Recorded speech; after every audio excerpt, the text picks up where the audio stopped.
నమస్కారం అండి. This is hash tag you. తమిళనాడులో ఎన్నికల ప్రచారాలు చాలా జోరుగా సాగుతున్నాయి.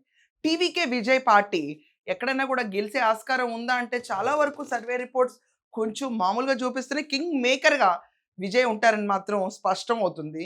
ఇప్పుడు మనం అబ్జర్వ్ చేస్తే టీవీకే పార్టీ విజయ్ తన క్యాంపెయిన్‌ని కూడా చాలా డిఫరెంట్ వేలో చేసుకుంటూ ఎళ్తున్నారు. సైకిల్ తొక్కుతున్నారు. ఇదంతా కాకుండా ఆఖరికి ఆయన ప్రెజెన్స్ లేకపోయినా కూడా ఎల్ఈడీ స్క్రీన్ పైన ఆయన ప్రెజెన్స్ చూపించి పక్కన they have creating as hologram లాగా చూపించి అండ్ ప్రచారాలు కూడా చేస్తా ఉన్నారు. క్యాండిడేట్స్ అందరూ ఆయన పక్కనున్నట్టే ఫీల్ అయ్యి మరీ ప్రచారాన్ని తీసుకెళ్తున్నారు. దీనికి సరిపడా విజయ్ పైన దాడి కూడా జరిగింది. విజయ్ సైకిల్ తొక్కుతూ ప్రచారం చేసుకుంటున్న తరుణంలో ఒక అరుదైన ఘట్టం చోటు చేసుకుంది. ఒకసారి మీ ముందుకు అది తీసుకొస్తున్నాము. Just have a look. ఇక్కడ మనం చూస్తున్నాం TVK party head Vijay cycle తొక్కుంటూ ప్రచారం చేస్తున్నారు. చేతులు ఊపుతున్నారు. అక్కడ పక్కన జనాలందరూ క్రౌడ్ పుల్ అవుతానే ఉంది. వెనకమాల ఆయన కాన్వాయ్ అంతా ఫాలో అవుతానే ఉంది. విజయ్ గారు వస్తున్నప్పుడు ఆఫ్‌కోర్స్ అభిమానులందరూ పూలు జల్లటం అవన్నీ చాలా నార్మల్‌గానే జరుగుతా ఉంటాయి ప్రతి చోట. Vijay looks to be happy ప్రచారంలో. కొంచెం వీడియో తీసినాళ్ళు కూడా జంబలింగ్‌గా ఉందండి ఈ వీడియో. కొంచెం బేర్ విత్ అస్. మనకి లాస్ట్ మూమెంట్ ఎళ్ళిన తర్వాత you will have a clear picture. ఇక్కడ, ఇక్కడ చూడండి ఒక మనిషి ఇమ్మీడియేట్‌గా విజయ్ పారిపోయారు. అక్కడ సైకిల్ వదిలేసారు. ఇక్కడ మీరు అబ్జర్వ్ చేస్తే ఆయన ఇమ్మీడియేట్‌గా లోపల క్యారవాన్‌లోకి ఎక్కేసారు. మళ్ళీ ఒక్కసారి చూడండి ఇక్కడ విజువల్. ఆయన సాఫీగా జరుగుతుంది ఇక్కడ ప్రయాణం. ఒక మనిషి వచ్చాడు అభిమాని.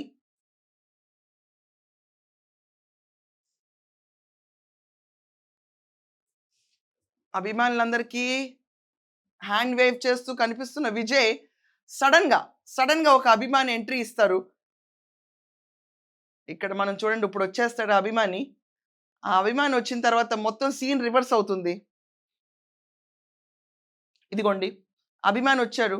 అభిమానొచ్చి ఇక్కడ విసిరాడు. విసిరిన వెంటనే విజయ్ వాళ్ళందరూ సెక్యూరిటీ రీజన్స్‌కి లోపలికెళ్ళిపోయారు. చుట్టుపక్కల ఉన్న అభిమానులందరూ గూడా ఒక గందరగోళ సిట్యుయేషన్ అయితే నెలకొంది. ఏంటబ్బా! ఇక్కడ మనందరం అబ్జర్వ్ చేస్తే ఏం జరిగింది విజయ్ విషయంలో అని చెప్పి ఆలోచిస్తే పెద్ద వింతేం లేదు. అక్కడ బాంబ్ అలర్ట్ అని చెప్పి అందరూ పారిపోయారు. పెద్ద బాంబ్ కాదది. అది పూల బాంబు. ఒక అభిమాని వచ్చేసాడు. దానికే పారిపోయిన హీరో విజయ్ తన ఎన్నికల ప్రచారం రోడ్డు పైన ఆఫ్ చేసుకున్నప్పుడు ఇలాంటి చిన్న చిన్న పూల బాంబులు పడతాయని కూడా అక్కడ భయపడిపోయి పారిపోయేటట్టయితే ఈ రాస్తా కాకుండా మామూలుగానే క్యారవాన్‌లోనో లేకపోతే మిగతా వాళ్ళలాగానో దర్శనం ఇచ్చుకుంటూ ప్రచారం చేసుకుంటే బావుండేది. కానీ ఇది ఒక పొలిటికల్ వల్నరబుల్ మూవ్‌మెంట్‌గా చూడాలి మనం. చిన్న చిన్నపాటి అభిమానులు చేసే చేష్టలకు కూడా సడెన్‌గా ఒక క్రిటికల్ మూవ్‌మెంట్ లాగా భయపడి పారిపోయిన విజయ్ ఏ రకంగా ప్రామిసింగ్ ఎలిమెంట్ ఇస్తున్నారు అండ్ ఇంత రిస్కీగా ఈరోజు సైకిల్ తొక్కడం అనేది ఏ రకంగా సంకేతం? చాలా మందికి అనిపించొచ్చు మనకే జరిగితే భయం ఉండదా అని.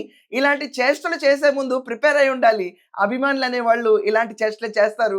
దీనికి యాక్షన్‌కి రియాక్షన్ ఇదే వస్తుంది. ప్రజలు అనేవాళ్ళు definitely we cannot predict them. అన్‌ప్రెడిక్టబుల్‌గా ఉంటారు ఫ్యాన్స్ అనేవాళ్ళు. ఇప్పుడు విజయ్‌కి తీసుకొచ్చి ఒక గజమాల ఎయబోయారు. ఆ మాల బరువు చూసి ఆయన ఎదురుగుండా ఉన్న క్యాండిడేట్‌కి ఎసారు. అతను మోయలేకపోయాడు. సో ఇలాంటివి ప్రెడిక్ట్ చేసినప్పుడు ఇలాంటి పూల బాంబులు కూడా పడతాయి. పూల బాంబ్ అనుకున్న సిట్యుయేషన్‌లో అది రియల్ బాంబ్ అన్నట్టుగా గెటప్ ఇచ్చి పారిపోయారు చూడండి. That showed something a kind of weakness definitely. ప్రజా పాలకులు అనేవాళ్ళు ఈ వీక్‌నెస్‌ని ప్రజలు ఇష్టపడరు.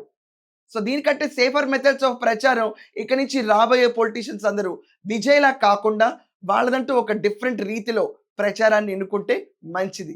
మీరందరూ కూడా ఏమంటారు? ఈ బాంబ్ దెబ్బకి మీ ఒపీనియన్స్ రాయండి. That's all for now. Thank you.